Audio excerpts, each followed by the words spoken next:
Football বিশ্বকাপ মানেই বিশ্বের সবচেয়ে বড় ক্রীড়া মহাযজ্ঞ।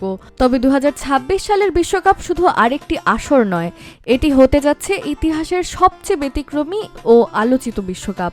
প্রথমবারের মতো অংশ নেবে 48টি দল, তার ওপর আয়োজক হবে 3টি দেশ, যুক্তরাষ্ট্র, কানাডা ও মেক্সিকো। ইতিহাসে এবারই প্রথম 48টি দল অংশ নেবে।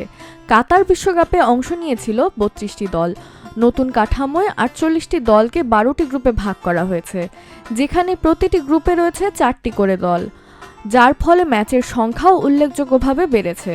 2022 বিশ্বকাপে যেখানে ম্যাচ ছিল 48টি, সেখানে 2026 বিশ্বকাপে ম্যাচ হবে 104টি। টুর্নামেন্টের সময়কালও বাড়ানো হয়েছে, এবার 39 দিন ব্যাপী চলবে বিশ্বকাপ। উত্তর আমেরিকার 16টি শহরে ম্যাচগুলো অনুষ্ঠিত হবে, যার মধ্যে সবচেয়ে বেশি 11টি ভেন্যু যুক্তরাষ্ট্রের মেক্সিকোর 3টি ও কানাডার 2টি।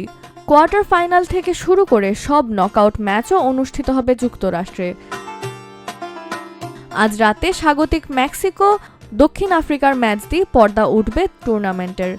ম্যাচটি হবে মেক্সিকো সিটির ঐতিহাসিক আজতেকা স্টেডিয়ামে, যার মাধ্যমে এই মাঠ বিশ্বকাপের ইতিহাসে নতুন এক রেকর্ড গড়তে যাচ্ছে। 1970 ও 1986 সালের পর 2026 সালে পুরুষদের বিশ্বকাপের 3টি ভিন্ন আসরে ম্যাচ আয়োজন করা বিশ্বের প্রথম স্টেডিয়াম হতে যাচ্ছে এটি। আজতেকা স্টেডিয়াম দুটি স্মরণীয় বিশ্বকাপ ফাইনালেরও সাক্ষী। 1970 সালে পেলের নেতৃত্বাধীন ব্রাজিল এবং 1986 সালে ম্যারাডোনার আর্জেন্টিনা এখানে শিরোপা জিতেছিল। 2026 বিশ্বকাপকে সামনে রেখে সম্প্রতি স্টেডিয়ামের বাইরে ব্রাজিলিয়ান কিংবদন্তি পেলের একটি বড় ভাস্কর্য স্থাপন করেছে মেক্সিকোর কর্তৃপক্ষ। Cool body spray, long lasting fragrance.